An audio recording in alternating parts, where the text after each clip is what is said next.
So we're talking about the California Republican Party, and we're talking about what messed up, in my personal opinion, and, who should be to blame and all that type of stuff. And so, again, and I made this point on my Facebook, if you want to see, in my personal opinion, what a Tom Del Beccaro chairmanship would mean for the California Republican Party, you need to look no further than the David Harmer race, right? Tom Del Beccaro, in my personal opinion, was so closely involved there. His nephew was on that campaign, Chris Del Beccaro. His right hand man, and a lot of people would say that's my characterization, my personal opinion. Michael Caparuso, who ran David Harmer's campaign in CD10, was also part of that campaign over there for CD11, was in there.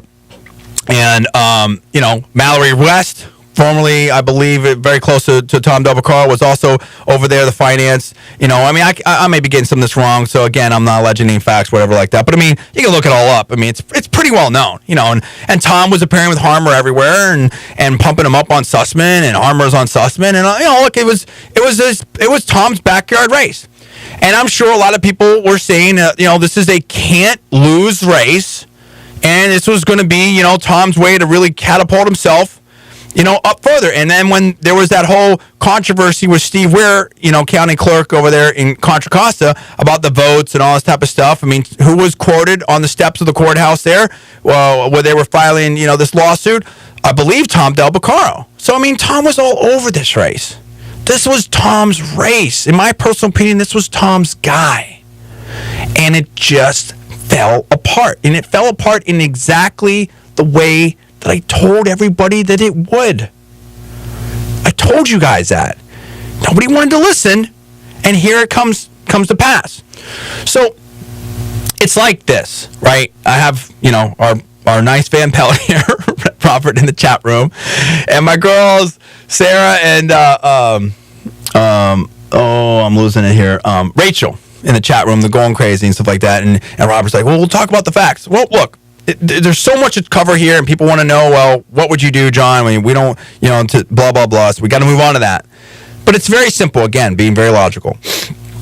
Look, almost every race that I predicted that we got involved with to help, almost every prediction that I made this last, for how long, has come true.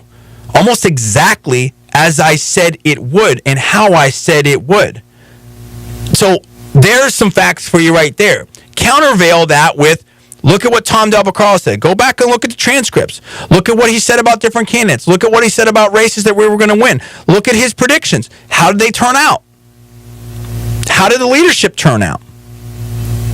So I think you have a stark contrast. Now, we have another wrinkle in this, and that is yesterday there was a story in Red County that says there are strong rumors that Carly Fiorina may enter the race as running for chairman of the California Republican Party. And I say, Carly, please come in. The water is fine. We love Carly, and that would be great. I would welcome that.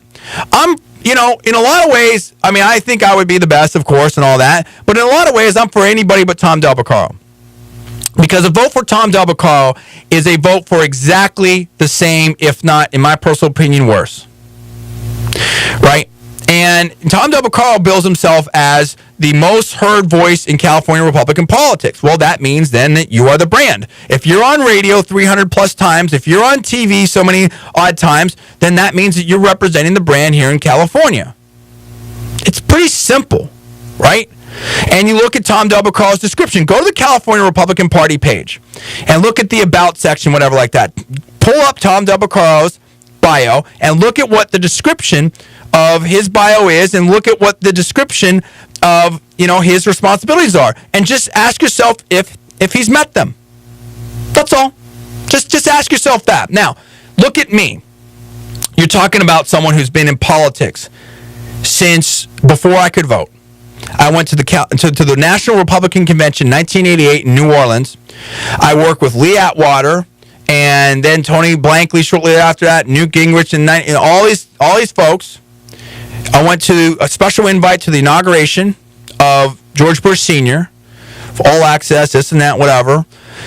And before that, frankly, even when I was in 7th grade, I was helping out in campaigns in West Virginia. I've done, worked with John Harrington when he was chairman of the California Republican Party. I went to the convention in, is it 96? I may be losing. Yeah, 96 in San Diego.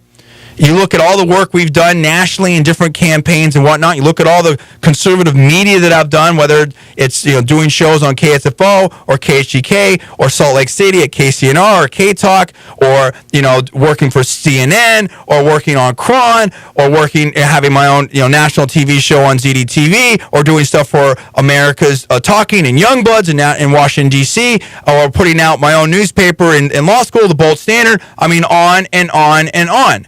I put my own money, my own name, my own credibility on the line. I've been fighting this battle in the heart of liberalism, and I've shown how you can win in the heart of liberalism. Half my family, more than half my family, are liberals and Democrats of serious note and whatnot.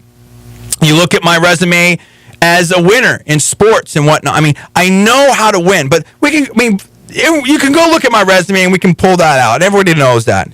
And I'm a super genius and all that type of stuff. And I will put my resume up against Tom Beccaro any day, and we'll blow him away. And just ask him simply, come on and debate me. Come on and debate me. And he won't do it. Let's have a speech together. He won't do it. He knows I'll blow him away. He knows he does not have the horsepower to deal with me. I will just blow him away. He's scared. And why is Tom Beccaro scared? And who's he hiding behind? That's what I want to know. Why is he so scared?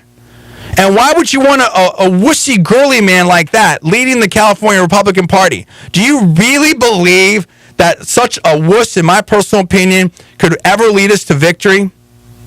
No, I don't believe so. Now, but let's look very specifically. Very specifically. Look at what I've done with conservative new media, right? And even this radio show. But with conservative new media, I said, you know what? I was tired of this. We needed something to fight the AstroTurfers, something to fight the Obama people. This is when Obama was unbelievably popular. And I put my own name, my own money on the line. I started from scratch. I didn't have VC funding. I didn't have foundation funding. I didn't have political funding. I wasn't born rich. I didn't have a huge trust fund. I wasn't already on Fox News or get on Beck's show or Limbaugh or anything. I wasn't on Hot Air. I wasn't part of Town Hall. None of that. I did my own thing, and I said, I'm going to do this, and I think we can be successful at it. I had a vision. I had a model. Long story short, with my own money, about $60,000 in about a year and a half now. In a year and a half's time, we are now the number 4th most viewed mainstream conservative channel in the world on YouTube. We have been involved and helped out candidates in somewhere around 24 races, very successfully, coast to coast, from U.S. Senate, many U.S. Senate races on down. That's documented. It's there. You can talk about Scott Brown. You can talk about Carly Fiorina in the primary here, Marco Rubio, Chris Christie, on and on and on. It's all documented. You can look it up. We have more hits, more views each month than any other mainstream conservative channel in the world.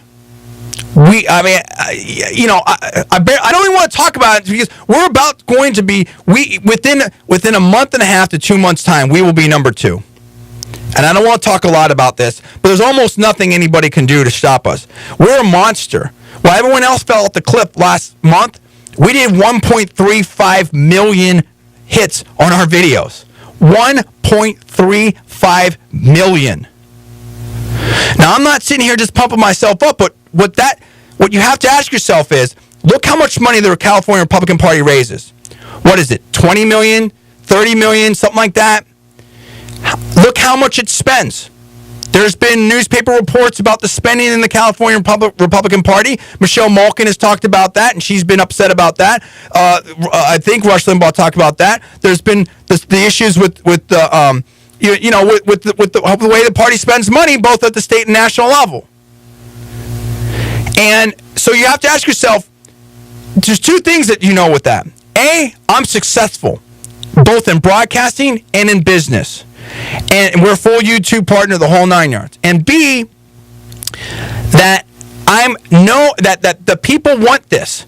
The people want this. The voters and the audience is saying, yes, we like what John's doing. We love what John's doing. We think it's great. I'm as real as it gets. I am as real as it gets. And people know that I've probably cost myself money. I'll probably cost myself positions, whatever, because I'm honest. And I really care. I care about you. I care about this cause.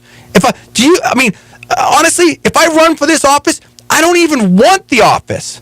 That's a good test. It's like you can look at the Bible and stuff like that. I don't even want this office. Kind of like King Solomon when he tried to split the baby.